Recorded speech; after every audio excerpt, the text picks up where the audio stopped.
Hi, Yosef Elia here of DorDe'ah.com. The following is an interesting and good question that was asked by a lady who is among our viewers. She asks, can women wear a tallit or tzitzit? Do women wear a tallit while praying? I do, as well as tzitzit. She says, even to work. I find myself holding them in my hands when I feel unsure or insecure. It helps me remember that Hashem is in control. Is it wrong for me to do so? In answer to this, the following must be considered. Torah-observant women do not usually wear a tallit during prayer, or ever for that matter. On the other hand, many Reform women do, who are members of the Reform movement. You can look that up on Wikipedia to get a better idea, but basically that's Judaism without God. They take what is called, or what they have created and identified as, quote, Jewish culture, and made that the continual bond among ethnic Jews, or whoever wants to join them but doesn't really want moral obligations, aside from moral relativism.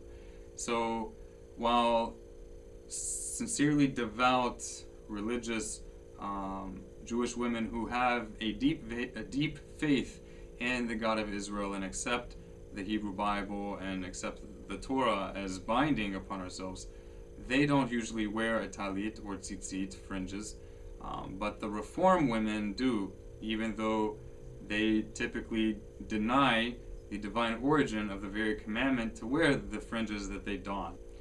In fact, I really am inclined to suspect that more than likely the origin of the practice of women in the Reform movement wearing a talit and tzitzit came more out of a desire to express their feminism and their equality, or in some cases I think even superiority to males, rather than wear the talit or tzitzit as an expression of devotion to God and conviction of the truth of his commandments.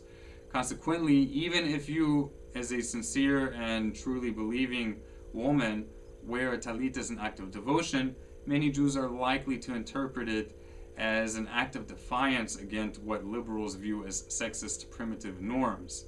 Despite this, however, it is explicitly stated in the Mishnah Torah, in Hilchot Tzitzit, the 3rd chapter, the 10th law, that there is no prohibition against a woman wearing a talit or doing any other Torah practice that only men are obligated to do, unless it is clearly stated in the halakha that only the explicitly qualified are permitted to do the particular act.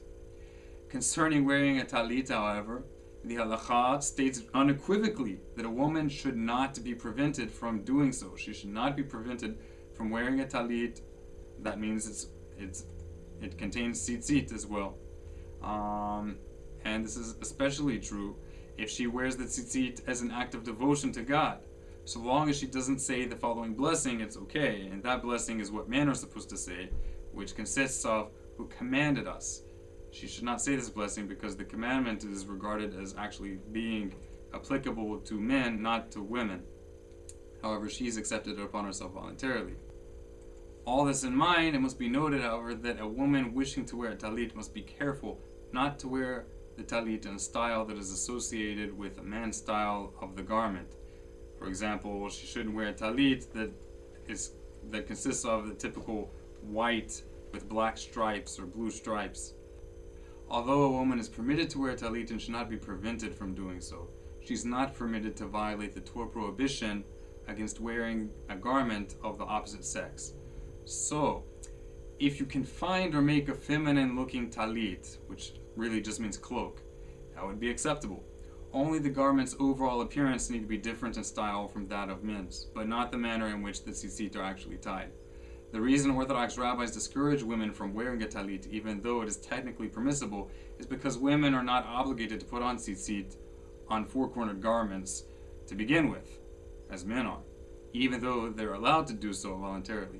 The concern is that, as we see with the Reform movement, many women will begin passionately keeping certain commands that they're not even obligated in, simply to assert their equality with men, while not giving priority to the commandments that they are actually obligated in by divine decree.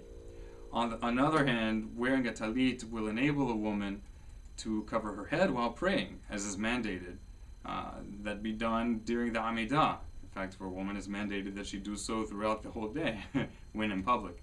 Additionally, for those who oppose the wearing of a radidh, which is the large head covering that covers more than just the hair, due to its similarity to Muslim dress, placement of tzitzit on the four corners of the woman's head covering, the head covering that covers more than just her hair, placement of the fringes of the tzitzit, would then give the Jewish woman's head covering a unique indication that the woman is actually Jewish, thus resolving this particular objection that many have to a greater level of modesty in clothing than is presently commonplace. No one should be prevented from doing permitted acts that strengthen their sense of connection with God and walking in His ways.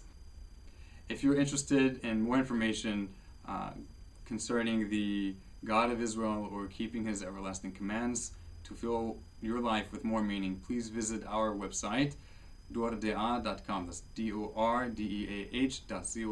All the best. Shalom uvracha.